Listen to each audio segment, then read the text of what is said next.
because it doesn't have to be one and the same. Hey.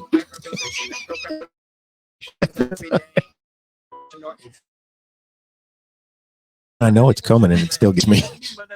What we are doing is important. Engaging our funds, organization prioritizing. We struggle a ton. Do you know what number this is yet? No. I don't remember anymore. Which means the ones with second. I know. We lost like 2 weeks in there where we just could not figure out the recording side of it. We are old. All right. Welcome to this episode of Mental Mismanagement. I am your host, Ashley Burkeen, with my other hosts. Pat Fitzgerald. And we have a special guest, Mr. Jim Grasso, who Hi, we everybody. are super excited for you guys to meet. And he's going to share with us his super intense story about his experience in 2008 and then where he is now. And let's just invite him in so he can do the justice I will never Bring do. him for in him, already. All right. All right. What's up, Jim? Let's talk about the Golden Knights emblem on the jacket here first. Okay. That's number two. I'm sorry. Number one. Go Blue. Blues. So You know, the camera's not in the mic. It's in No, Mike, it's in No, his thing on it. that's pretty good. That's All pretty right. good. All right. I didn't know we were going to talk about that. The Blues? The Blues? My thing. Oh, man. Man, This one got This one got off to a good start. This is a great start. God, I love Jim. Everything is editable. Whoa. Editable, not edible. Oh, I thought you said edible. Oh my God. Like, wow, man, this is a good one. I thought we couldn't take me anywhere. Yeah. All right. Here comes Ash. Here comes Ash. All right, so Jim, just tell us a little bit about you to get started. What do you do? You know, all this fancy stuff. So Besides being a stripper on the weekends. stripper, oh, it's not just the weekends. So It's Tuesday. It's Tuesday. I'm a mortgage banker by day and also a couple side endeavors. Missouri Best Homes is my favorite home builder, and I'm fortunate to be a part of that. So that's pretty much what I do. Yeah. That's pretty much what I do. You know, a lot of different hobbies and things like that. I'm kind of a gym rat too. A gym rat, really? Wouldn't know that lately, but kind of comes in swings. You know, sometimes you fall off a little, sometimes you Yeah. go back and forth. But making time for yourself is always last. Why? I don't know. We need to fix that. Everybody needs to fix that because nobody's going to look after you, right? Yeah. No, Right. So nobody ever looks after you. So is that why the gym? Like you're a gym rat because you feel good or something that you need to do?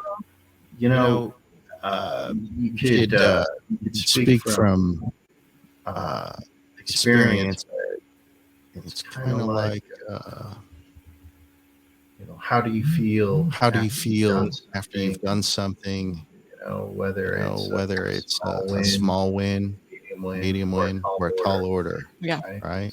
So as I age like a fine cheese, the gym is a tall I'm order. more of a fine wine, maybe not so much a fine cheese. Yeah, if you're aging, the wine's far superior than the guy who's the cheese.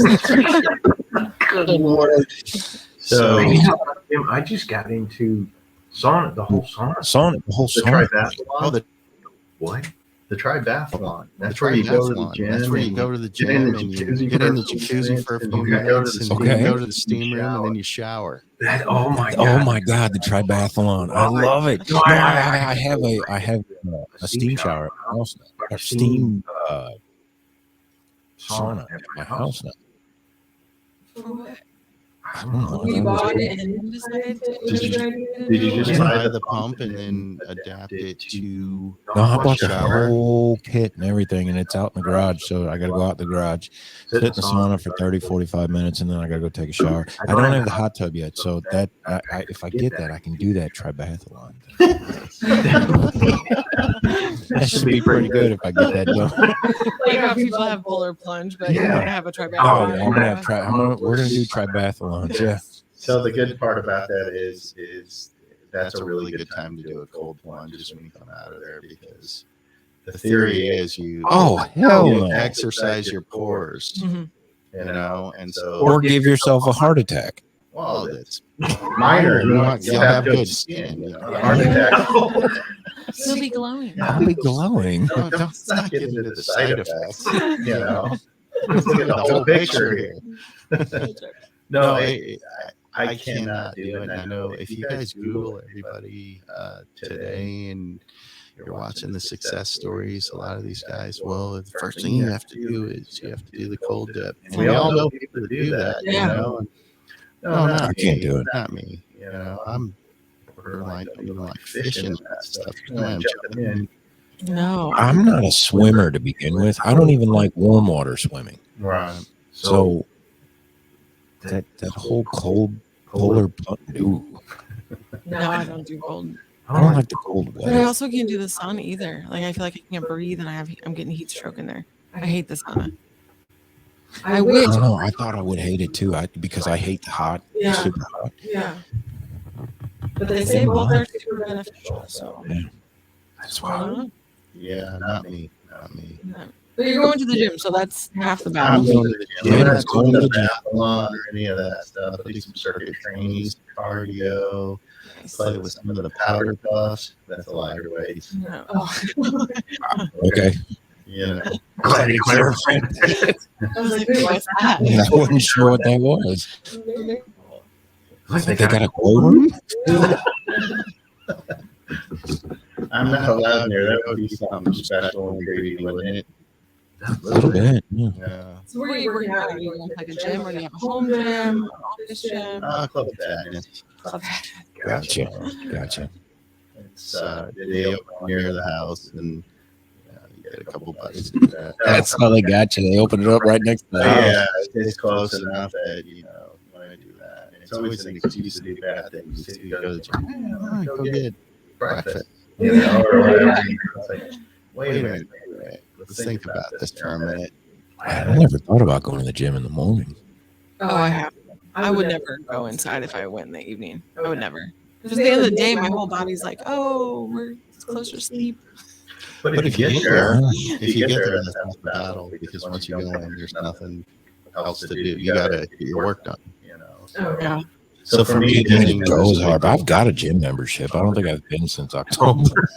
I'm the king of one more thing. So I'm working and whatever else. One more thing, and then I look at the clock. It's like, I miss my window. It's going to be jacked. There's so many people there and whatever else. And so, and you know, I don't like waiting in line, you know, for the free weights. I don't do entirely powder puffs. So He says it so much. I don't entirely pot puff it. you gotta get some work in.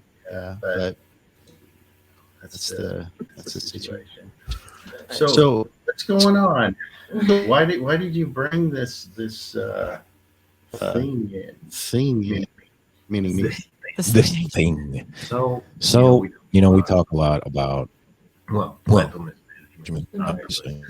I understand how I'm here. Yeah, well, that's exactly what I'm flattered. No, we get a lot of people that entrepreneurs, business owners, businessmen, people that work for other people but are high up, and they get to the point where they're like, how do I do this, still stay sane at the same time? And so we kind of know your backstory and kind of what happened in the fall of 08 and all the crazy stuff that went on. And we thought it'd be really neat if you could kind of lay out what went on, what you had and went through to basically, you know, from everything to nothing and back to everything again. And so people know that there's always a way out. There's the next thing, the next whatever you want to call it. There's not just, oh my God, my whole world's falling apart, I'm done. So much truth. And we're going to go through this with different aspects of our life too. So first off, kudos to everybody who has that entrepreneurial spirit, because don't give up on it. Yeah. You know, and if you have to step to the side before you can move forward, you know, Godspeed to you. Always embrace that. It's so important not to lose that. So I had a few businesses, and Patrick knows this stuff about me, and I think that's why he had me on. But, so I've had a lot of businesses, you know, from auto detailing to, you know, You've run the gauntlet. yeah, wholesaling cars to anyway, each business consecutively better than the next. Absolutely. And so I want to say in about 92, 93, it's been about 5 years. I've been about 5 years of my mortgage career. So For everybody who's watching, you know, I'm in my 30s. So 92, 93. there's a big flood here in the valley. Anyway, Yeah. I had moved back to I think Nola came through right about then.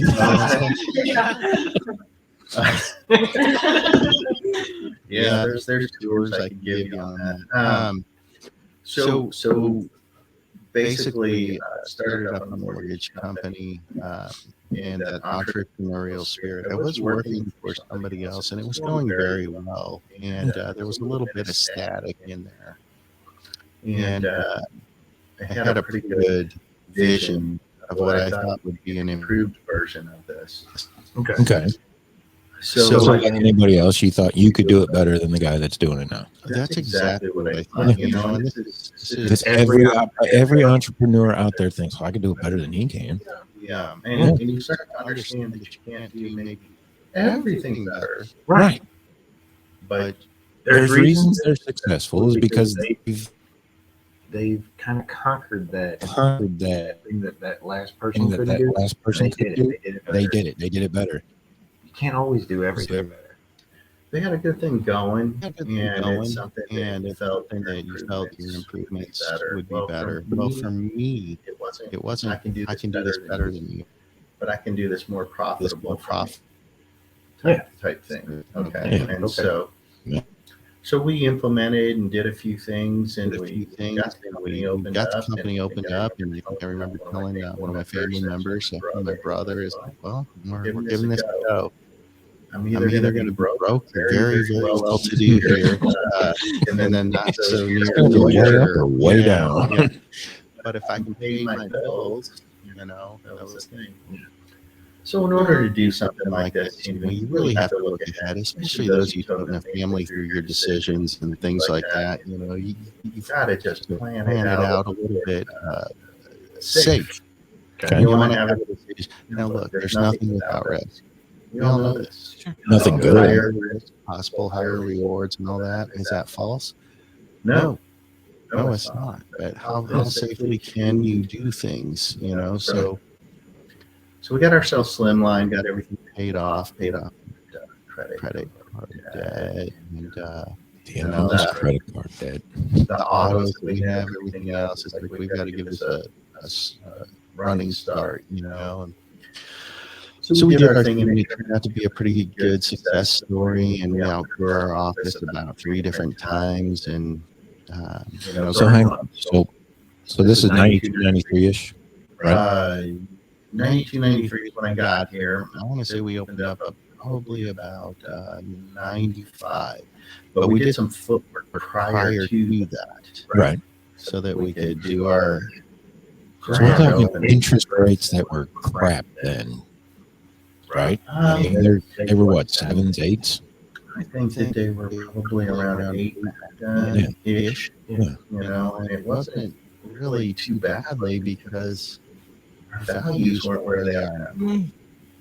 You know, Right. I mean, houses were half the cost of what they are today. Yeah, that would probably be generous, maybe even generous, a little bit, maybe less. even a little Yeah. bit Maybe, less than yeah, half. yeah. No, I mean, I know the house house. I grew up in. When my parents bought it in the 80s, and it was early 80s, it was probably 60 grand for the house. And I think when they sold it in the early 2000s, it was probably $150,000, $200,000 home at that point. So, I mean, they more than doubled. Right. You know, I mean, the houses went, it's crazy. And then today, I mean, it's just, you can't build a home for what you could have for back then. I think, if I'm not mistaken, the house that I bought in 2012 is nearly doubled. You know, and it was about all I could afford back then. But The house we bought in 2017, the one I'm living in, is almost doubled. It's insane. it's not odd. And then with today's market and everybody else, you know, bidding, it's kind of a funny thing, you know. I mean, it all starts with the music. Well, I want to sell my house. Well, how much do you want for it? Well, I'd like to get 300,000 for it. Okay. Well, then the next agent calls you up and says, "Hey, I heard you're going to list your house. I can get you 325 for it." And then the other goes, "Hey, I can get you 350 for it." Right? So the next thing that happens is who do you want to hire? The one who said it didn't get most, right? Oh, of course. Yeah. Okay, so you go in and marketing the house like that, and then the people come in, do the open house, and then bidding, and they're like, well, we want to bid on this house, and you know, well, the agents are coaching them. Well, if you want to get the house, you're going to have to step up. So. And they start bidding. Well, it's at 350. Well, if you really want it, you're gonna have to step up. Okay, I'll do 375. Well, that's probably not gonna get it. You know, I'll do 400, and you don't have to have an appraisal. I'll take it as is, and no inspections, no appraisal. Oh, are they still doing this? Yes. Be kidding me. Yes. And so just problem, right? Okay. Under contract. He's under contract for about 4.25. What do you think? Appraiser. They're like, huh? Okay. So the bank says 100 for it. So if you want this house, your down payment based on 3 value of the house down, and then you got to make up that difference for what you offered. The bank's not going to do that. People are taking their selling and dumping that in.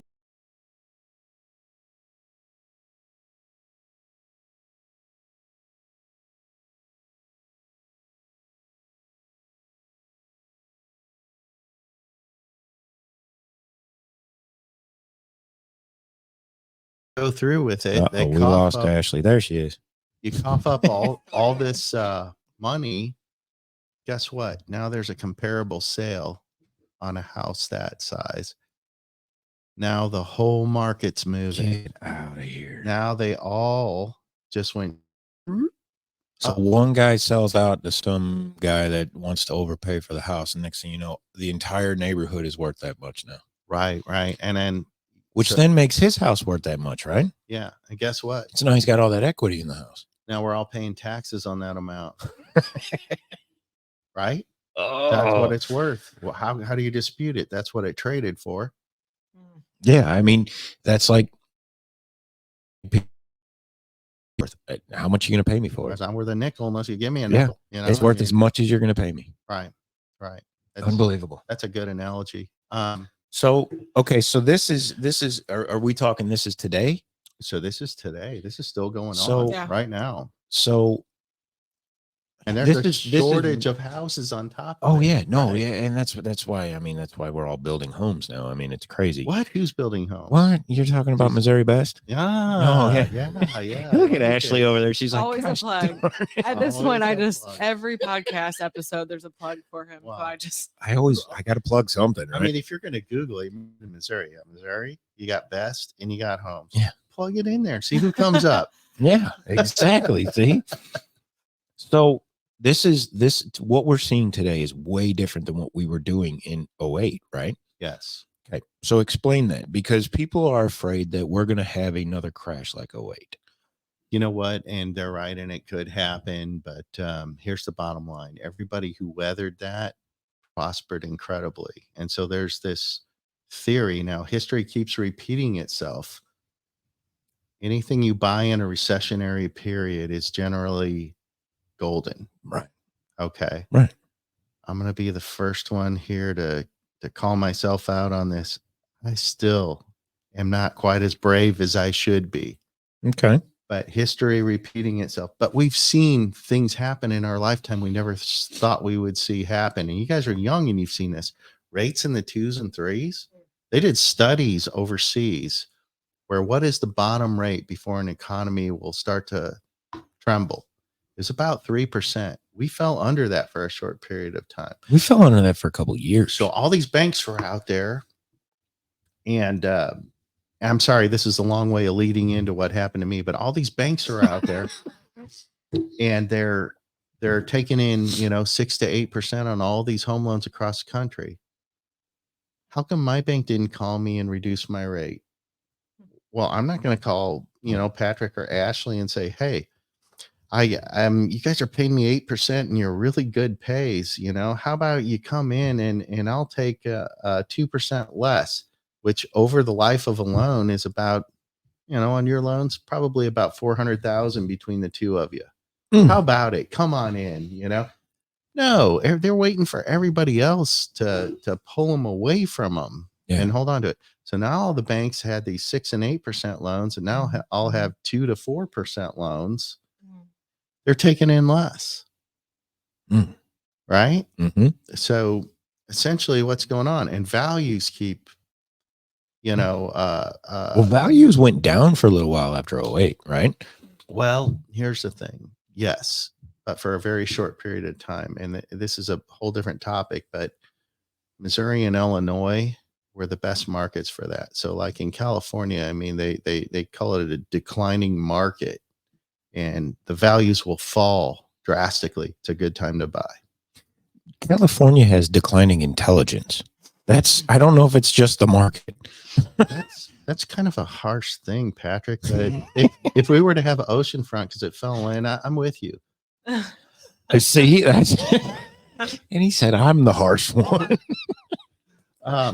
I have a lot of family out there, and actually, I lived out there for That explains a about few things. 10 years.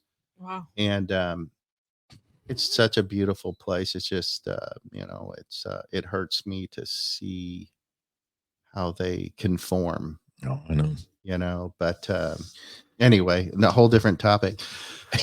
So back then, let's reflect back. What's going on? So it was gangbusters, big boom, from about 97, 98, all the way through 2000s were brilliant. And it's like, how can this keep happening? We got these programs. Anybody ever heard of this? Stated programs, right?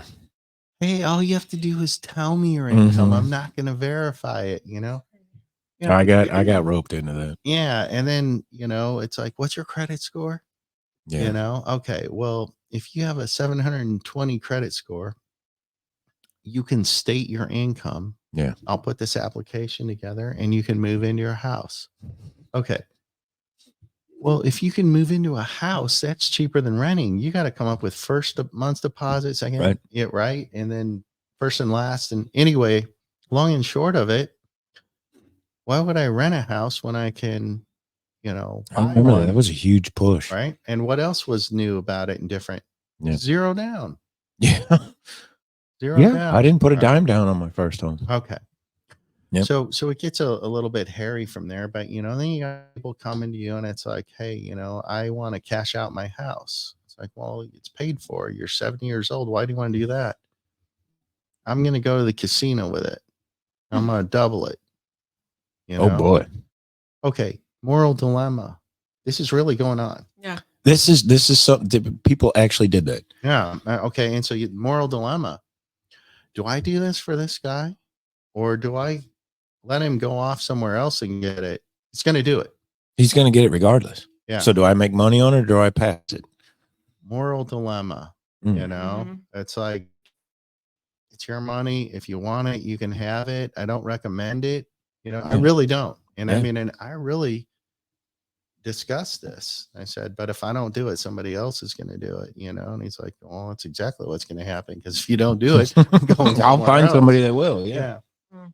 So, we do that. Well, the same thing happens with everybody else. Well, so now these things, come on, everybody in the office, we're taking you back. We go to lunch with them and they pitch this program. I've got a 680 score, zero money down. And we want all your friends with 680 credit scores. We're going to get them in houses. If I don't do it, again, the moral dilemma. Right. Somebody else is going to do it. Right. So this is banks coming to us. Write these loans. Okay. Yeah. So boom, as it goes, hey, we got a 640 stated asset program. Stated. Right. Stated. You're just telling us your income. Wonderful. It's like they're on a social security check if anybody verifies it. But it's stated, right? And so we get them into a house. Okay. And now it's like, well, what about the people who are in the houses? Well, we've got 125% program, for them. So they can get an extra 25% over their value out. How does that even make sense? This makes no sense at all. I'm going to give you more than your asset is worth. Right. So anyway, so just skipping on down the road, you can now move into a house with a 580 credit score and get 125% moving in. So you bought the house, no money down, and you have 25% to put into it.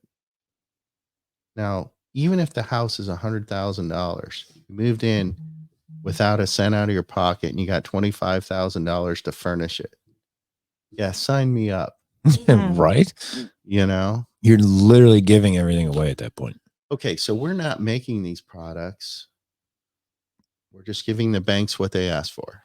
And these are the banks you think that they are, the big banks. Oh, these are the big boys, yeah. Yeah, this is who's doing it, Anyway, so long and short of it, we're doing all this and I'm like, what is going to happen? What is going to happen? Something bad is going to happen. We're exhausting. It can't go on forever. Everybody's equity. We're giving them, everything that they ever wanted. And lo and behold, I think it was about 2 years after what's going to happen that we had what's called an implodometer that we're all watching. Me and all the other bankers in the area, and we're watching banks. And I think I told you guys this. There's about 13,000 banks, nationwide ish, imploding daily. Big companies, IndyMac, Countrywide, names you've heard of. Yeah. And basically, you're watching it because I'm banking, mortgage banking at the time. And, it's gone all the way down. I think it got all the way down to 3,000. And I'm like, I think we're going to weather this, 3,000 banks still in operation? Correct. It went down. You could just see from it every day. 13,000 to 3,000 banks. Yes. Okay. Has anybody? That's scary. This is one for you to Google. There's banks opening up left and right everywhere right now. I've been watching it. Yeah, since you said that last time, I've paid attention to that now. Yeah. I have too. Again, is history repeating itself, or are we on the right path this time? I don't know. I've seen things that I haven't seen before. But anyway, what happened to me was one of those banks that I mentioned, early signs, bounced a rather large check to me. And that was kind of the beginning of everything. And I was living, kind of as the financial planner would want you to live, which is have X amount of months. If I needed 6 months reserves, I did 24. If you needed, Everyone should do 24, by the way. yeah. And if you're, the longer, the merrier. And it goes faster than what you put aside. I'm just telling you. And if you have kids, it goes like light speed, twice as fast. If you have kids, don't even try to do 24. It's not going to happen. Yeah. So, but the whole point is nobody wants to use your savings, but that is what it's for and whatever else. But I came down with a hard crash. And when I was out and doing my investing in my real estate, my rentals and everything else, it was a time where I put down twice as much as you should in case I had to get that money back quickly. That way it had some equity. Okay, so space. let me ask you this. So if you're, instead of keeping that money in the bank for your emergencies, you went and doubled down on these homes and these rentals that you're doing. Correct. With the intent of pulling it back out of there if you needed it. Yeah, flip it quickly, even if I Why have to didn't you take a just keep it? loss. Why didn't you just keep it? Renters aren't paying, and it's. So you wanted the least amount of money that you'd have to pay Yeah, per month in but case it's- something wouldn't happen. Here's the thing. Let's just use some numbers. Let's say it costs $200,000. Mhm. Okay. So, they say, well, put down 25%, Mhm. right? So $50,000, right? Right. Okay. So I'm going to put 100 down. So if I got to flip this and values, fall a little bit, covered, I can still get out of it. So I did that several times, but here's the problem. What I didn't see coming, what happened to everybody? Values went down. Okay. Ooh. Lost everything, and then I got my own house. It's like, well, we're trying to weather this storm. Yeah, pretty sizable house and everything else. A lot of equity, almost paid off. Mortgaged it out to try to save the company. No. Yeah, and it's not your typical. No, we're not talking about a $250,000 home. No. And so, when you come tumbling down. So it's like when you build an empire, you gotta remember you're going higher and higher, when it comes time to fall, your parachute's gotta be It's a much farther fall to the ground. double lined, I Yeah. thought like, a hop and a skip, but I'm like the short, fat guy. I'd rather grow wide than I would tall. I got that going for me. Yeah, see?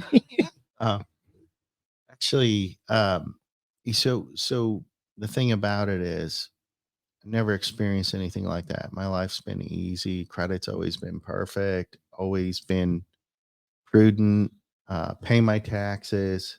It's like somebody will come to the rescue. I've been in here a long time. Nobody cares. Nobody cares about anything. Get it. You know what? Even if you got insurance policies, they're going to fight you to the death. I mean, there is just nowhere to go.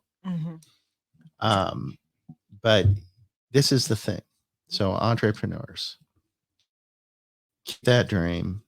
And when something happens like that, know that you're going to come out of it and you're going to do what you need to do. And it's going to be hard. So the sooner you can pull the trigger on getting to that direction where you're going, getting to safer ground, get there. But don't lose your entrepreneurial spirit because somebody else inadvertently broke it. Yeah. I was trying to, when you look back, it's kind of like, has anybody ever been in an auto accident where Sure. you didn't see it coming and it couldn't, you're like, play it over in your head. It's like, that couldn't have been avoided. This is scarier than anything. Mm-hmm. Seriously, there are accidents out there that can't be avoided. We're all counting on each other. Yeah. Yeah. So it's better to put your seatbelt on ahead of time and not plan for it, but make it second nature so that you're prepared. So let's if we can, let's put this into a little perspective for people, okay? We're not talking about, you didn't have a company that was worth just, a couple million. I mean, you were on the verge of losing multi millions worth of assets, And money, Yes. of all that, right? And Yes. this is right around that time where you're frantically trying to figure out a way to save, whether it's the company or your employees, or you had yachts. And I don't mean a yacht. You had multiple yachts, right?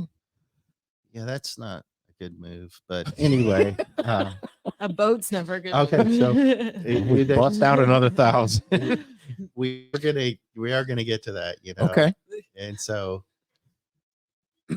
anyway, everything came tumbling down. Yeah. Okay. And I think I had visited a little bit about this, but here's the hard part. So we're also salaried and W-2'd people because you have to do that through your corporation Sure. and whatever else. So you pay into FICA, DICA, SMICA, and you Yeah. Same thing. Yeah. I mean, so somebody like me is not even eligible for unemployment because I'm a primary on these companies. My wife's not eligible for it. So, We have absolutely, we're almost penniless, and we're going through this grand bankruptcy, and I'll explain that real quickly. So ordinarily you can, if your company's vested, right, and I was, you can kind of close her up safely. Okay. However, I made a mistake, and I was actually signing things in my hand as personal guarantees. Yeah, so that caused me to go into Mm. personal bankruptcy. So there goes the credit cards. They all get automatically turned off. So I'm pretty much So any access to excess funds or emergency fund is gone. everything. I'm pretty much penniless. And if they find you with any dollars notable in an account, anything else, oh, those trustees are coming for it, So Wow. So here's the thing. So now all bets are off. My kid's riding his big wheel outside, and there's strangers knocking on the door, collectors, different things like that. So how old were you at this point? For 40. Yeah, at 40. You've been married how long? Since 93. So we're in 08. So you're So 30 something years in Yeah, marriage at that point? no. I No, was 20 something. I'm 30 something now, or 30-ish. So, but the point is, Did he say now he's 30-ish? No, in marriage. Oh, How do you go from yeah. 93 to 2008 and say 30 years? Oh God, no. I'm thinking 2020, Yeah. not 2008. I was yeah, thinking 20. yeah. So married about, since so 93 to 03 is 10. Yeah, so a little more So than 10 we're years, gonna- 15 years. We're gonna add that to it. So Yeah, you're about 15 years or so, 16 years. 16 years, maybe 17, depending. And you guys had kids. Kid. You I had have a one. kid, yeah. Yeah. And basically, so stuff's kind of falling apart. So go visit the bankruptcy attorney. We got to get this going. And then he's grilling you, and it's, look, here's the deal. I know. He's like, well, I got to know who I have in front of me. Are you hiding stuff or this or that? I'm like, I don't know anything about this stuff. This has never happened to me. You're supposed to be helping me out, Right. Instead, he's playing that bad cop and then, routine. Yeah. So anyway, he kind of figures out who I am and understands everything, and then basically, from there, he's given me this great stuff now because he understands that I'm an honest person and everything else. Yeah, you're not the wolf. Right. Yeah. So it's like, well, your kid's going to be fine. They don't care if they have to sleep on a sofa, this and that and the other, and if your wife will, stay by your side. He goes, that's a big deal, whatever the case is, and I'm like, well, she's right here. I mean, Girlfriend's my wife. yeah, I had to let the girl afford. Yeah, you that can't now. afford that Yeah. at that point. So So, the thing is that, you go through all these steps and you're like, you're waking up, you're still in your house, they're kind of protecting you. So you have the time to do what you need to do. And you wake up and you're like, oh my gosh, it's still me. This is the worst thing ever, and this is all going away. My dream house I've lived in forever, is kind of, I mortgaged it up. So, it's got to go. Anyway, so the hard part is you're penniless, the kid goes to a certain school that costs a certain amount of dollars, everything else. And there's no more money. And it's like, well, this is a problem. I got to figure out how to feed us. So, you start selling stuff, and it's like, not that kind of stuff, people. No, nothing like that. Like the toys, the 4-wheelers, the lawn tractor, stuff like that. It's out cutting grass with the scissors after that. Get some grocery money and this and that and the other, and you can't put any money in the bank or anything because if somebody were to because they'll take it. They'll take everything. They'll take your retirement if you're not careful. Oh my God. So they didn't care. They didn't care if you had any money to live off of. They wanted every single penny and dime that you possibly could have.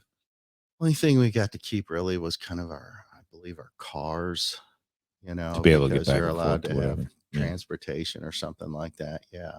And then, we had to get to higher ground, but, everything just kind of started and it became so cumbersome, and this round table with the trustees and everything else are like, landlords, like where you're renting offices. Well, how did you pay your attorney if you didn't pay your rent, and it's like, at this point I'm a little bit pissed, livid, and I'm pretty sarcastic, as you well know. Mm-hmm. I'm like, well, that was easy. I took your rent and paid him. You're trying to survive the audacity of that. Yeah. You should have seen the faces at the table. I wish, we had these kind of phones back then, back then you have a StarTech. You're not taking any pictures or anything. But, to see their faces, everybody was like, do you guys remember the StarTech? I remember the Motorola's and that's the StarTech Motorola, the brick phone. It, or you put it on your waist and it's got a little flashing, light or whatever on it. It was a big deal. Well, it came right after those big, huge the cell brick phones, phones, the bricks. Yeah. And everybody's like, that's cool. I'm like, and then Nokia came out. Yeah. My first one was like a VCR. You had to wear like the pack. Yeah. The original car. Are you kidding me? It had you had to wear that thing. It came with the suitcase that it was like a VCR. Yeah. You know what was cool about those? They were 3 watts. You're virtually on a landline. There's no static, no digital interference, anything. They were kind of cool, but it's way too much money to run those. So that's why. I could only imagine. Yeah. Digital, but so following this hard. Can you imagine going through TSA with one of those now? Yeah, it's like, can you get something smaller like that guy's CPAP he's carrying? So, you fall hard and you go through this and you start feeling guilty and you start feeling guilty for what? Guilty to who? Because you're out of your echelon. And I think I talked to you about this too, but I read statistics, and these were spot on, where like 60% of the people you associated with will be really happy you fell on your ass. Yeah. Oh yeah. Okay. And 20% of them, will be, cordial or whatever. But right. So now we're up to 80% of the 15%. I'm sorry, the 20%. Yeah. There's only 20% left. And of the 20%, it was something like this, 5% will be, your true friends, and you're going to figure it out. Yeah. The other 15% don't even care. Throw it away. It's about funny that same thing goes with divorce. Oh yeah. I've been through it. And that's why I can say that that exact same analogy fits with divorce. I told my kid, I go, if you divorce this one, I'm keeping her. My mom said the same thing this time too. She says, "You're out, she's in." So I was like, okay. That is true stuff. And I get it.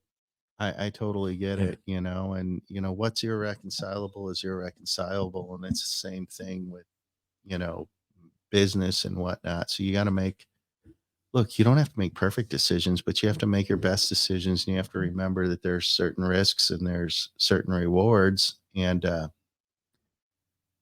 this is the hard part. Through none of my own fault, in my opinion, that accident coming, I didn't see it. Yeah. I didn't know. I don't think anybody saw that coming. I would have prepared.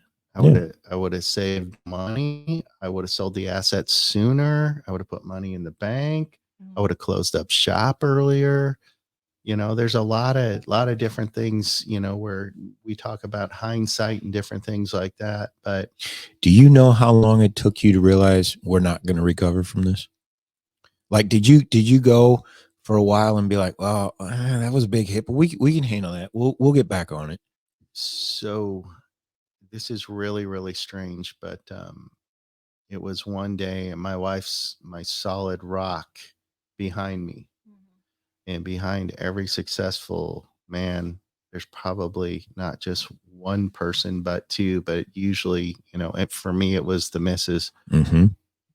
I remember her coming into my office in tears, and she's tough as nails.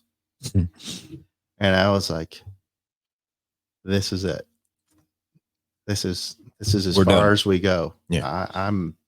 I've had it, you know? And so that was a memorial event, Wow. you know, milestone, if you will. And the truth is it's nothing but a thing. It's nothing but a thing. And everybody says, well, you know, you can go to your faith, you can go to here, you can go to there. Absolutely, you can. Mm-hmm. Absolutely, you can. And that was first and foremost, thankfully, something I didn't have to recreate, you know, already very faithful and everything else. Right. And found solace and strength in there. And also, if you really wanted to reach out, there was a lot of other people in your group that are going through the same thing, you know, and I We say remember it a all the couple of time. them. You're not know. the only one. But it's this embarrassment, this shame, everything else, you know. People used to be interested in what I had to say. Not so much anymore. Yeah. You know, he fell down, you know. Sweep him up, get somebody else in here. That's interesting the way you say that.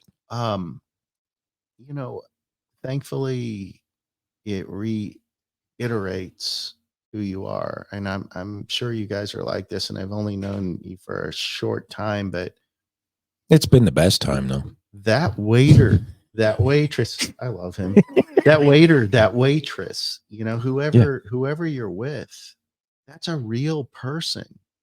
And if you got poor service or something like that, you know, perhaps it was their fault, perhaps it wasn't. Maybe they just had a really bad day.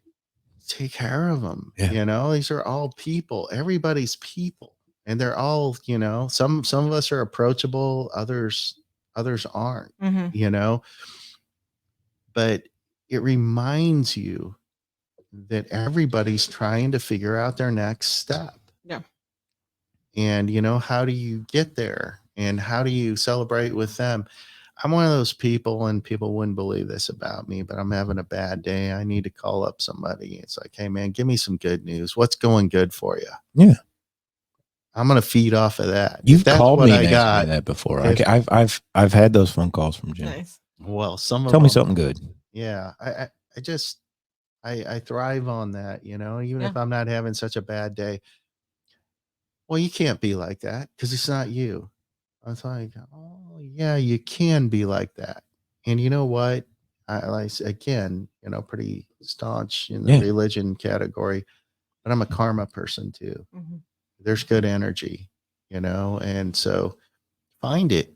It's rainy. Well, people talk about that manifesting stuff, right? You know, and I've become a believer in that. Like you talk about it, or you act a certain way, or you do certain thing, you can manifest that energy. You can manifest whatever it is that you're trying to make come true. And just that. I mean, if you're talking about happy energy and you're having a good time, you're going to feel good. Right? Absolutely. I mean, Yeah, I am. That's for Yeah. sure. And if I can make somebody else feel good along the way, um, everybody know, like, I guess this is pretty far back, but like Jackie Gleason, yeah. I mean, Honeymooners? this guy was a nut. Yeah, well, more appropriately, Smokey and the Bandit. Oh my God. Yeah. Why didn't I He think of was that? I Buford forgot T. about that. Justice, you know, but Holy Yeah. cow, I forgot that was him. Love it, baby. I was here, watching The Honeymooners last night. I can't picture him as Buford Yeah. T. Justice. Holy cow. here, you know, and there's a lot of people like him that would go out and try to find a smile. Mhm. It doesn't matter if he's on payroll or not. You're talking about a very Yeah. well-to-do person looking for a smile. Yeah. You know, Love to whether make it be people from a little happy. kid. Yeah. Even in his dying days, you know, he filmed a movie with Tom Hanks. I can't remember what it was, but he played his father, you know, and he still, you know, worked all the way through the picture and everything else. And it was just like, it was one amazing dude, you know, and you know, what's important is, you know,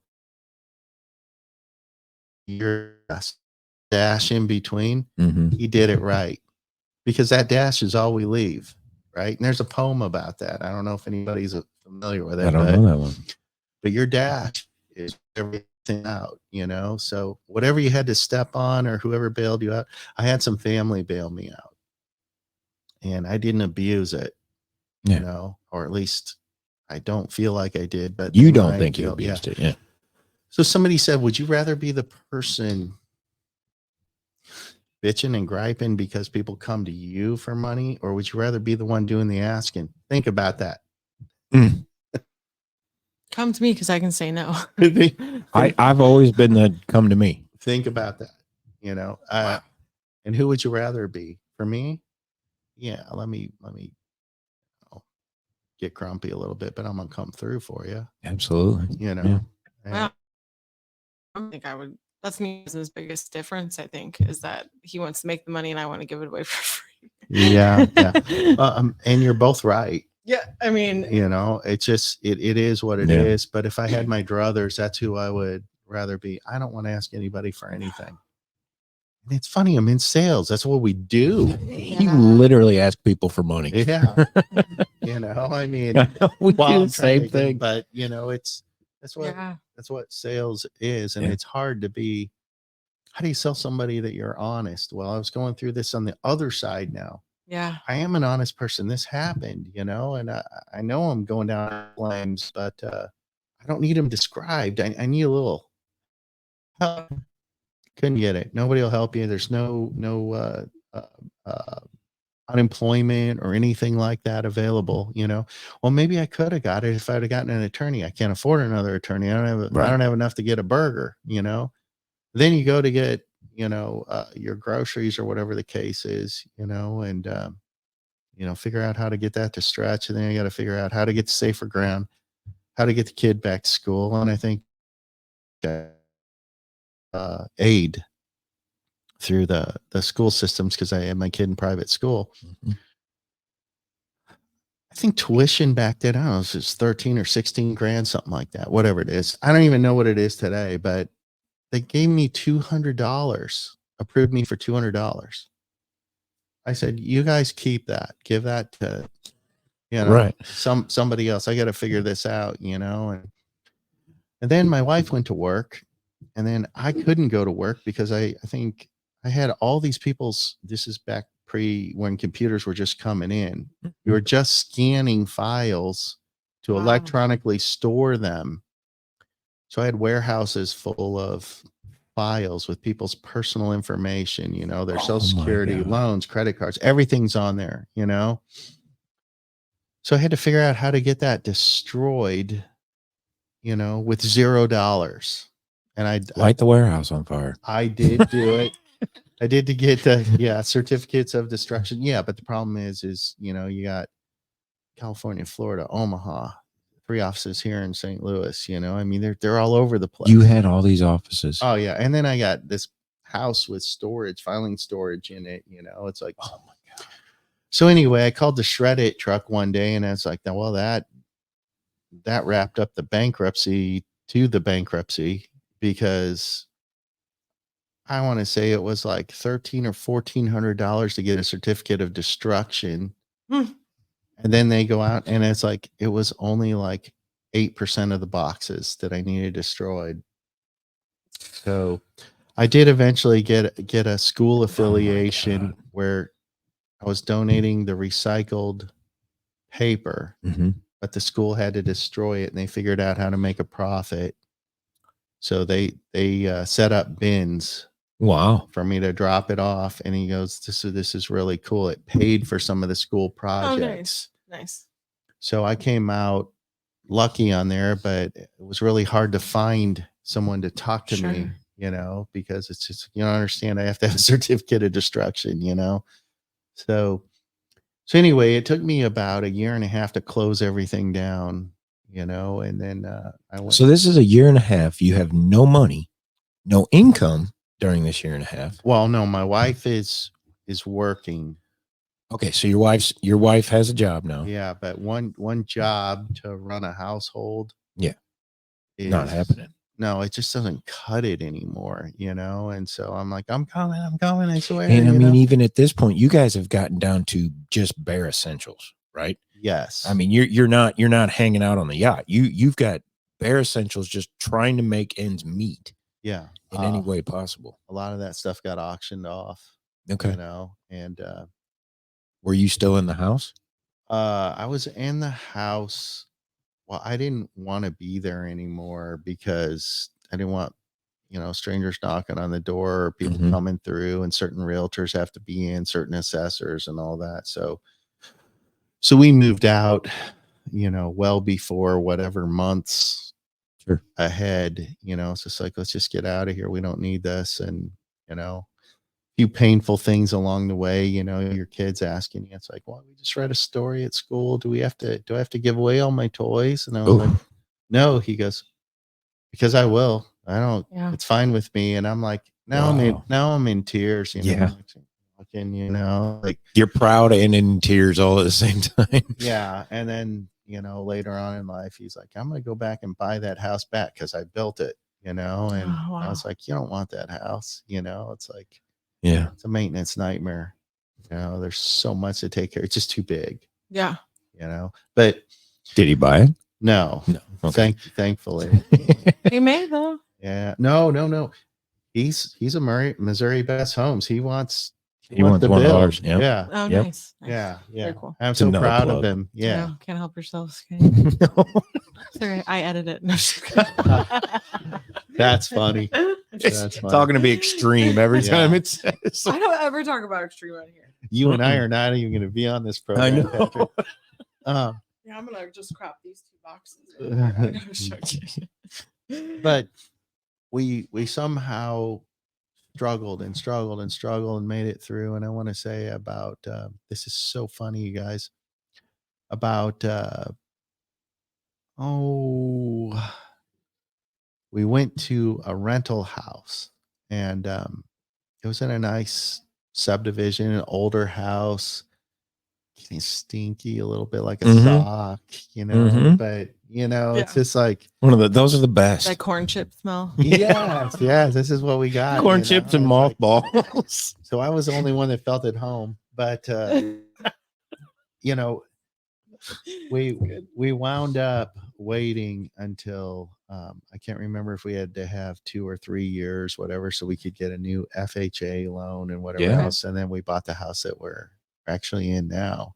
Wow, really? Yeah. And we were going to move out of state, go to San Diego, start back over. Thank goodness I'm in Missouri. Oh my gosh, could you imagine if you were in San Diego right now? Oh my God. You know, I mean, it's beautiful, but I mean, our last few trips there, you know, we're in pretty elegant places, walking over homeless, and it was not my fave. So now you've come through. You've passed that point. You've there was regenerated, but mostly.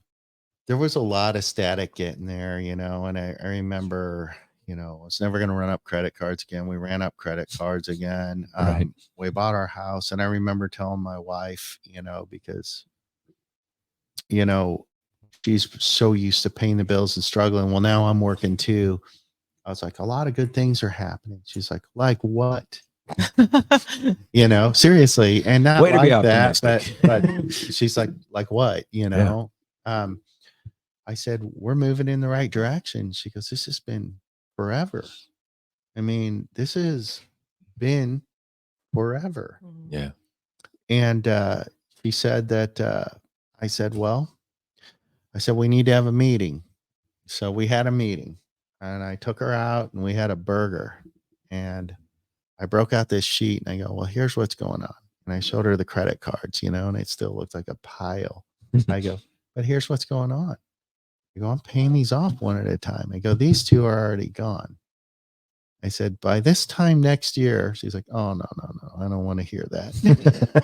That's a long, because we've been living minute to minute. Give me next week. A whole year. Yeah. So anyway, it seemed like a blink, but about 6 months later, a few other things happened that were very nice. And I accelerated this, and it's like, look, there's some really good stuff going on, you know. I showed her, I go, we need to start celebrating, you know. Next thing you know, there's more money interjected into the pot here, you know. And it's like, it's almost time to be entrepreneurial again. And I bet she was like, no, I'm good. Opposite. Really? Me, I'm like, not ready. She's like, you're ready. Oh, she pushed you to do it. She's awesome that way. That's cool. She believes. And sometimes you need somebody to believe in you more than you believe in yourself. Absolutely. My wife's good at that. Yeah. She's really good at that. Thank goodness we have that. Oh, yeah. Because I don't know if I would have had the strength to ever put us, you know, well, what about harm's way, you know? And well, then you feel guilty too, because you're like, okay, we just went through this. Am I really going to put my family back into this again? And they're the ones going, yeah, let's go. We're ready. Well, you guys tell me, give me a moment of truth here. Now, I know you're both successful in right here. Try to tell me you haven't juggled funds everywhere. And it's like, oh no, where is this going to come from? That's due already. Sure. Anybody who runs a business, it can be a successful business. But you're still going, if I float this, I can make that. Because I know this is going to come in by now. I can make that happen. Yeah, and I think especially in our industry, sometimes we don't get paid on time from people, and it's a massive chunk of not being paid, right? It's not like then $100. Something happens that didn't get here, but we were counting on that. Oh, it's almost like I got checks written against. Okay, so you're in business, right? And so at that point, it is about what you can do and what you can't do. Well, hey, maybe it's going to cost us a little more interest, or maybe this is going to happen, or whatever the case is. That doesn't go away. And even at the corporate structure levels and everything else, you got bank partners. It's like, we're going to be going backwards for about 3 months here, you know, and it's going to be X amount. We need to filter in, whatever the case is. So that's the type of thing. So the excuses I was making, to you got to have a pot full before you go back in. We forget who we are and where we came from. Well said. Yeah. Right. Yeah. So good point. It's a little nasty perspective, but it's true. We're movers, shakers. We get the job. Yeah. I mean, we get the job done. Now, the only thing you can't fail on is what? Your clientele. Yeah. You can fail yourself a little bit, you know, and do a little bit of juggling and everything else. Every now and then, but but there's no different than being a good captain or running you're the last one to eat. Sometimes you're guilty because so much came in. It's like, what did I do to deserve this? And other days it's like, you can't pay me enough. So that's what you're going to delve back into. Is it nice making all the decisions, you know, and you get all the way to the boss again? People don't realize, what did you just do? You just set yourself up to answer to more people than you've ever answered to before. And all you wanted to do was get out from underneath your You know, You just wanted to be the boss so that you can. Being the boss is the one that answers to everything. Right. And I always thought the boss just had it so easy. I've never worked harder in my life than the day that I opened my own company. And I have worked so hard since then. And everybody that's an entrepreneur knows this feeling. You work more than all your employees. You work harder than all your employees. But eventually there comes a day where all of that pays off. And yes, you still worry, you still have all your stuff, but you've put enough people in the right places at your company or your job or whatever you have to give you that break, to help you live the dream that you worked so hard to build, you know? So what's more important? Is it time or is it money? Well, it's time Ooh. because we might work 6 days in a row, 14-hour days, right? For our business. Mm-hmm. But that's because we're going to be at that kid's field trip in the middle of the week on that Wednesday because we can't. It's the time, I think. I think it depends on who you ask. I think it's a balancing act, because when I have more time than money, you know, I wished I had the money. It's like going out Yeah. and shopping. Well, you that's, know, that's we can exactly what window I'm saying. shop. When I had Yeah. more money than time, I didn't have time to go shop. And I think we may have touched on this, you know, but if you're going to the grocery store, you know, and it's like when money was really tight, you know, well, hey, ketchup's $2 cheaper over there at here and Yeah. this and that. So I'm going to pick up these 10 items here, these 10 items here. When you've got a lot of money coming in, it's not worth your time to go back and recapture, you know, there was a saying at one time, you've got Yeah. to get where you're going and get Yeah. the heck out, you Yeah. know. And now with this ordering the groceries and everything else, you know, sometimes I'm seeing more and more people do it. I don't do it yet. You don't order your groceries? No, I'm not. We do just because of the kids. I It's have so too much many easier. control issues. I can't. Me too, you know. And when I'm shopping for a head of lettuce, you know, I want to see it, touch it, look at it, and everything else, you know. It's just like, or a meat, you know, I want to see it, whatever the case When you're is. shopping Fish. for meat. Yeah. Well, it's easy now. I could have said, you want to see mine? I mean,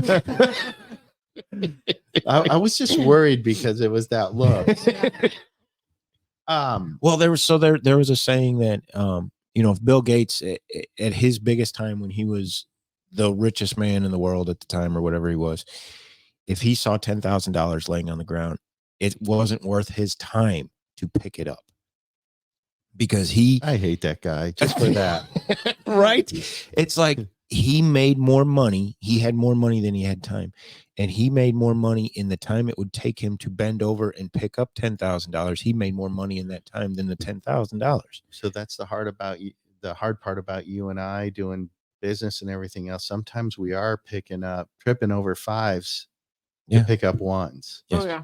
Yes. You know, yeah. and Oh, that's a cool analogy. you've gotta identify that. So for those people out there struggling, you know, first off, do not care about what anybody else thinks. Just don't. Mm-hmm. There's no point. You are important, your family's important, and there's a plan for you. How about that?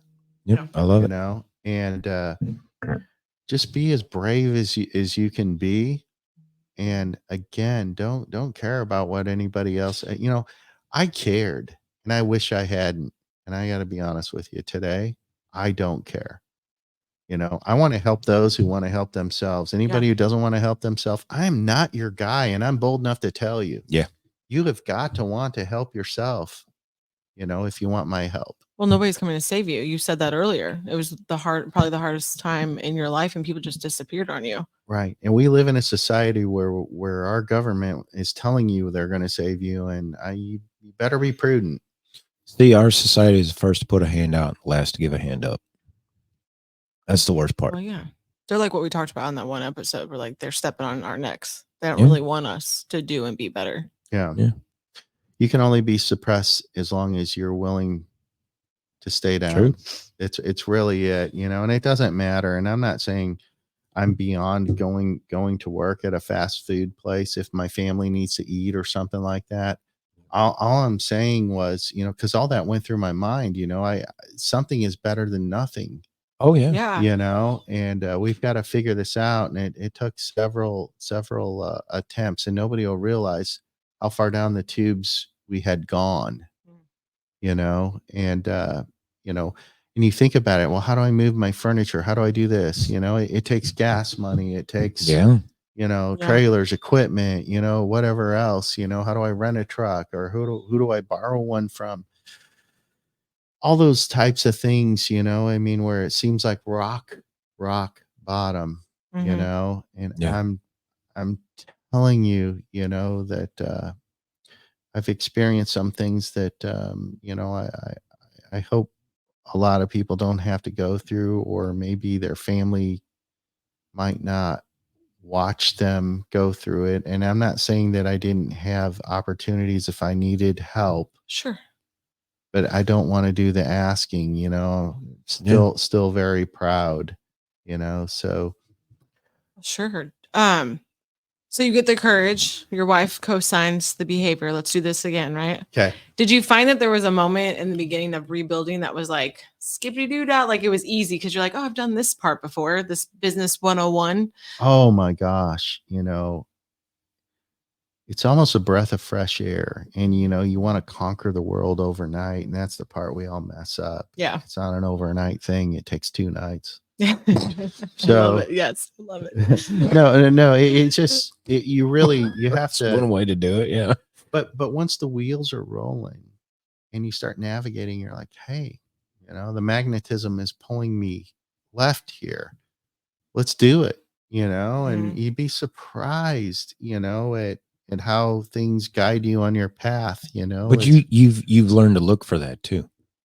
Where know, before you weren't necessarily looking at some of the signs that were showing up to go left. You're like, no, we're scheduled Well, to go yeah. right.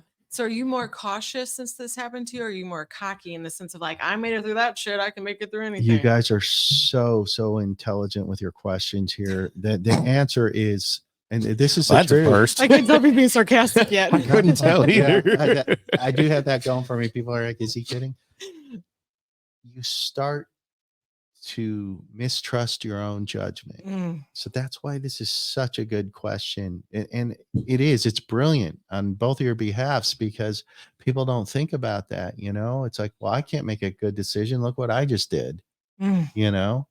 I've made so many poor decisions, but they don't stop me.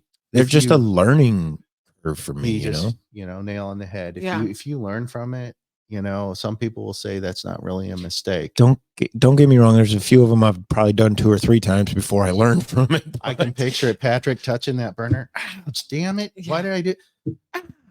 You know, I can picture Yes. Patrick, you know. Yes, Yeah. And I I would have tell a few scars to prove it. I always tell my kid that, you know, and I'm always giving him, you know, he's grown up and out now, but it's like, you know, I said it's in the closet. He goes, well, I don't see it. I go, well, you think he's going to come out and bite you? I go, you got to look for it. You know, Yes. It's one of those things, Yes. you know, but it's like making that same mistake over and over. It is like touching the hot burner, and we tend to do it. Oh, you yeah. know? Interesting fact. A lot of people don't know this. If you put your hand in a bowl of ice and you put your hand on a burner, Mm-hmm.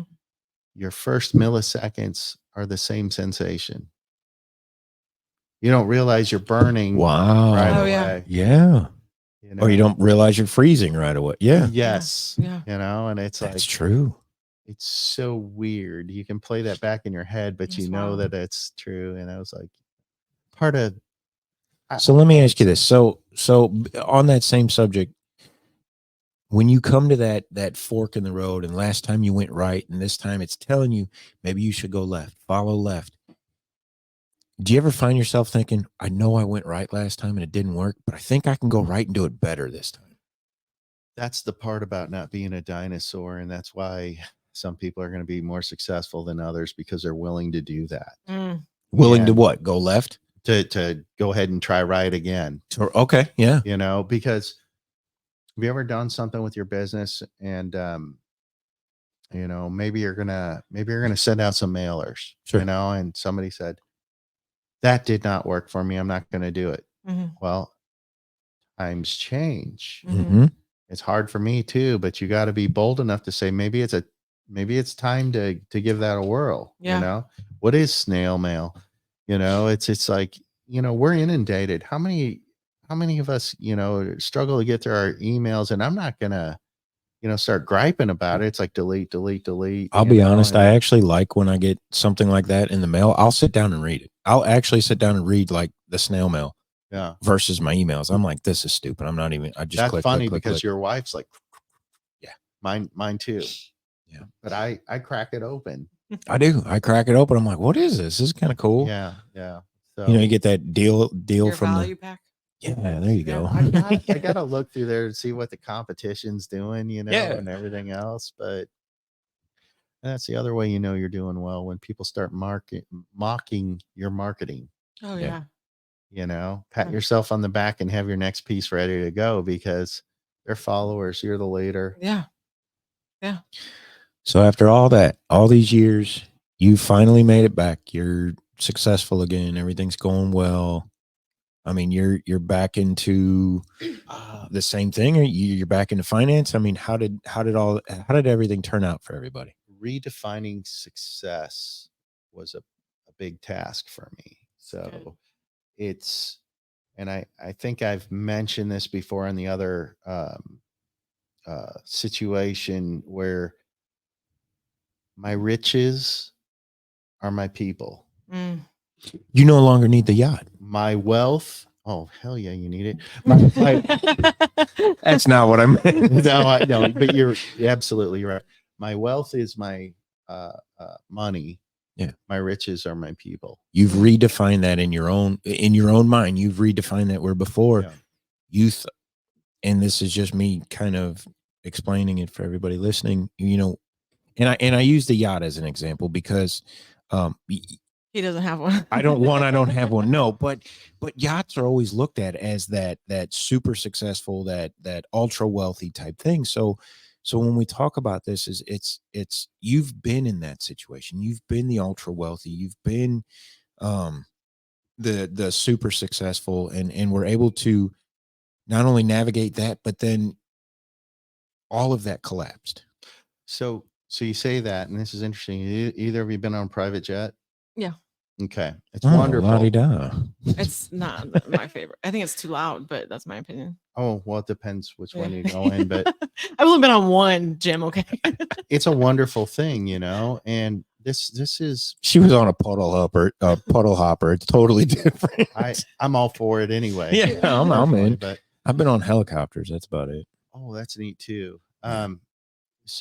But the thing is when we were going through all this, you know, my wife set me aside, you know, and she never takes credit for anything and wouldn't even consider herself brilliant. But she said to me, you know, you need to cheer up. She goes, let me just tell you something, you know, because I think I asked her why she stayed with me, because I've seen a lot of people just, Okay. you know, Of course. and she said, first off, you know, she goes, when we got married, I would have never imagined we'd get to do the things that we've done. Sure. In other words, tucked in under the belt, wonderful, don't need it, you know, brighten my heart, you know, that It's pretty neat. I did one thing right. I married right. Yeah. Now her, she probably could have done a little better, but I married right. We like projects. Yeah, there you go. There you Wait go. a minute. Yeah. No, I'm a project. You're right. Yeah, knowing who we are is important. My wife said she rescued me. Yeah. Like I was a Projects. rescue. I told you. Just a little TLC and look at Yeah, you. that's what she Nice. always says. She's like, oh, he was a rescue. I'm like, really? You know, that's hilarious, you know, and like I said, you know, there's a lot of brilliance in that type of thing, you know. And you know, I run across people occasionally and they talk about the cigars and the yachting and different things like that, you know. And sometimes I let them know that, you know, it's like, yeah, I'm a normal person, you know. But this is funny, when things were going that well, I'm still me, you know. And I remember people saying, you know, out on the boat docks are like, what do you need my wallet's in the boat. You need a new shirt because, you know, some of my shirts are torn and whatever. It's just who I am. You know, I'm not flashy. Never was. And it's kind of funny. I used to dress really nicely, for work and stuff, but Dressing nice and being flashy are two totally different things. But people would, you get all this stuff behind your back, and then you guys know too from owning your own company, you're the last one to know, A, that somebody was unhappy, or B, that they're going to quit. Yeah. Yeah. Yeah. So there is that. There's certain things, that you don't miss, and you find out what a bad person you were and you didn't even know it. Yeah. Well, so money is a revealer, right? So bad people will do bad things with money when they come into it, and good people will stay the same and do good things with their money. You didn't change who you were, so the flashy stuff didn't matter to you because you were doing it for other people, right? Making the money, helping other people, and the money was a byproduct of that. Where the flashy people, I feel like they're making the money to be flashy. They want to show you the riches, right? We all know people like that. Where's the party? Where's the Yes, party? we all know The people like party that. is with everybody. Yeah. It's not alone on the hill. Mm-hmm. Although I felt like I needed to be alone on the hill for a while there, but You know what's funny about the way you say that, and this just kind of plays into that. But when I went and bought my side by side, I bought a 4-seater, and I told my wife it was because I wanted to take the kids and everything. I was like, no, I bought a 4-seater. The kids don't want to ride with me. I'll tell you that because I do some pretty sketchy stuff. I bought a 4-seater because I wanted my friends to be able to come with me. Right. A lot of friends can't afford the side by side, but they can afford a weekend away having fun and doing things with me, but they can't afford to go buy the machine. So if I bought the machine that can handle the people, I can bring the people with me. You're providing the party. I'm still providing the party. Yeah. So it wasn't about me finding the biggest, baddest machine or anything like that. It was about how can I provide something that everybody's going to enjoy. Biblical. Mm-hmm. Really love it. That's I mean, it was for the kids. Yeah, of course. Yeah. Well, that sounds like it's selling that person that picked up the stray, I guess. Yeah. Well, yeah. But I was a stray. My wife picked me up. Found me on the side of the highway. I think that's one of the most awesome things that I will probably steal and put under the belt here. That's really that I was a rescue. Yeah. Yeah. Love it. I just think that's brilliant. So along with, closing all that out, what is success, and define it your own way. Look, if you have the means to spend more time with your family and the freedom that comes with that, that's a win. That's why everybody works hard, right? Work hard to play hard. Mm-hmm. Is it just for us? No, I probably wouldn't do it. Until I was in a relationship, I really had some pretty meager needs. True. Yeah, that's true. Yeah. Like a studio apartment, real nice, audio, video setup, whatever the case is, nice car, those aren't goals. Mm-mm. Those aren't goals, although you need those things. I'm just telling you. It changes because you want more for who you're with. And when I met somebody I really cared about, it changed, and it's like when you have a kid, all those worries you had about yourself are gone. You don't care about anything to do with yourself, Right. It's about them, 100%. And I know not everybody thinks that way, but I was afraid not to be a good parent because I had great parents, and it doesn't mean it's because they didn't split up or anything like that. People have split parents that are good, and people have parents who are not good. Who should have split up. Yeah. And, and you want your other parent happy. So remember that when it comes time to support them, but I'm always for reconciling whatever you can reconcile. And if I could have saved my company, I think I would have. Yeah. I think I would have gone through a little bit more, but gone through more to save that company. I'm glad things worked out the way that they worked out. Sure. But I really envisioned me shutting down and then reopening. And when I found out I couldn't, and I think I forgot to tell you guys that part. When you're bankrupt, it's not a 7-year bankruptcy. When you're in banking, it's 10 full years before they'll give you back your credit lines, because they had millions of dollars of credit lines to float these mortgages, sell them off. we were selling to Wall Street and different various banks, large banks, and different things like that. And that's where the higher risk is. And, you know, you get buybacks, different things like that. Well, they have all that set up again now, but, you know, and this was long enough ago that, you know, you could, the credit lines would be available and everything else. But you know, it's about, If anybody's out there listening and want to give me a $1 million credit line, I'd be more than happy to take it. You could probably get $1 million credit line. I mean, just just that I give don't it have to you. pay back. Yeah. Oh, good best wishes, friend. That's why I put it out there. It's like, just if you want to give me $1 million, just it's a send grant. it to P.O. Box. It's a grant. Yeah, P.O. Box. No, Right. just Venmo.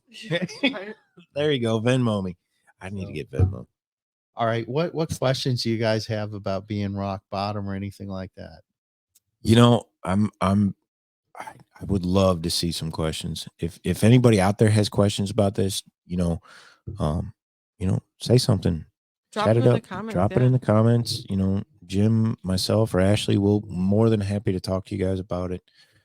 And we know where to find him. So if there's enough questions, we'll we bring can him have back on.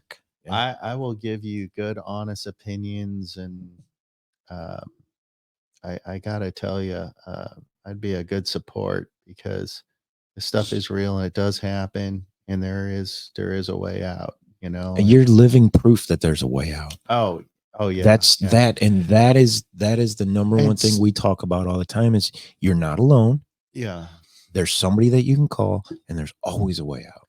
And so many people think that this is, you know, a good time to do something stupid, which is, you know, well, they try to justify it.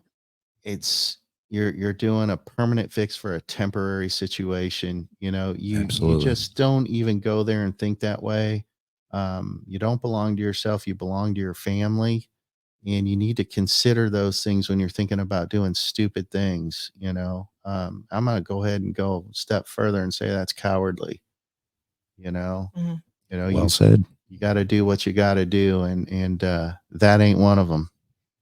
Well said. Well, and to think the loss of the finances, right, and all that stuff, right? That's nothing next to the effect the loss of you would have on your family. On top of it.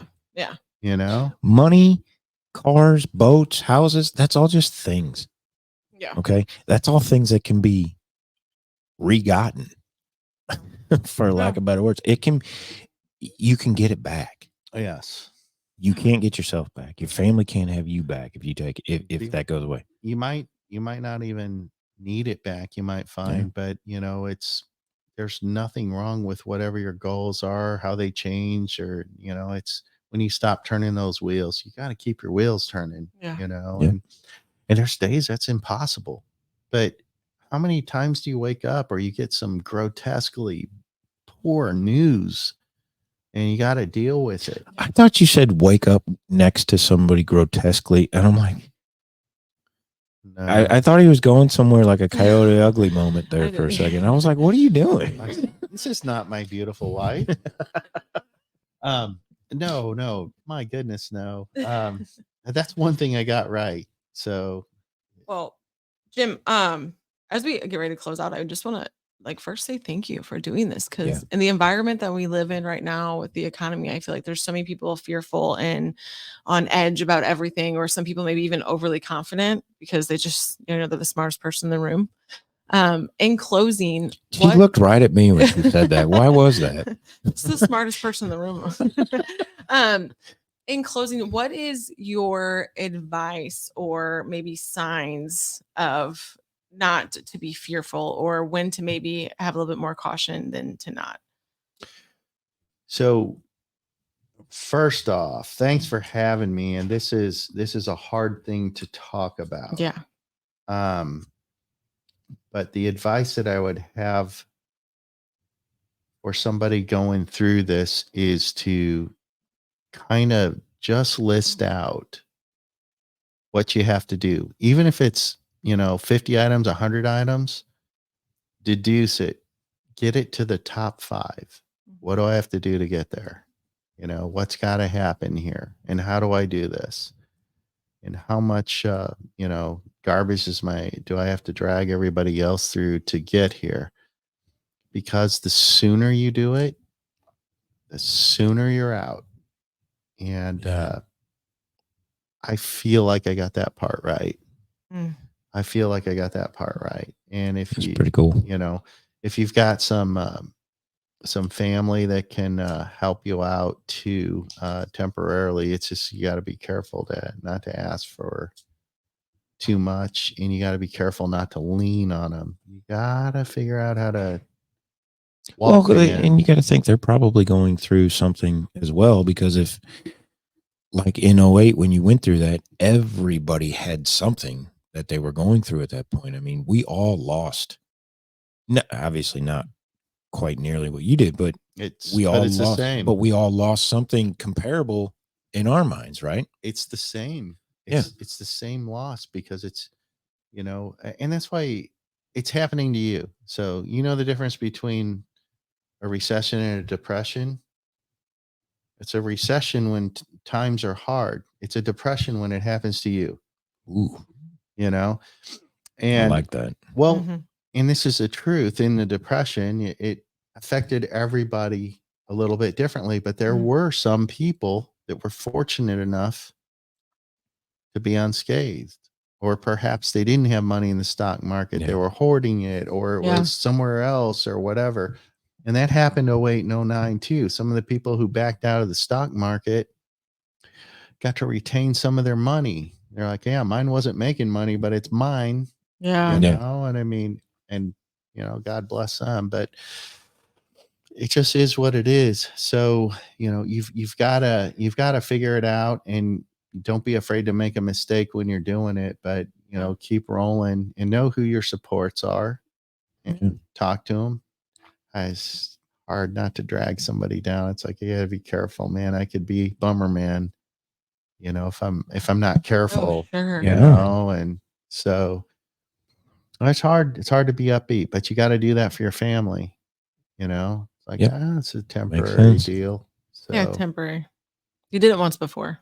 hey, good things happen to bad people. Bad things happen to good people. It's one of those things. Now, I said it in a peculiar order there. Yeah. Yeah, I caught that. I caught that too. Yeah. I was like, why did he say it that way?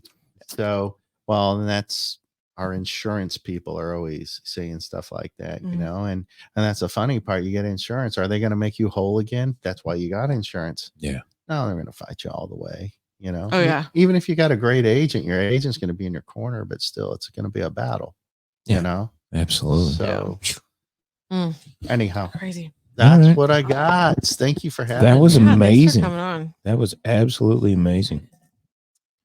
I had fun. Boy, it went like silent, and then that just popped on. It's like I thought we were going to keep talking, and everybody just. There she goes. I can't help it. Well, hey, if anybody's listening, hit that like and subscribe. Follow us. Drop your comments. Stalk me. Whatever. Oh, stalk him. All right. Well, welcome back to this episode that concludes. I love being able to edit.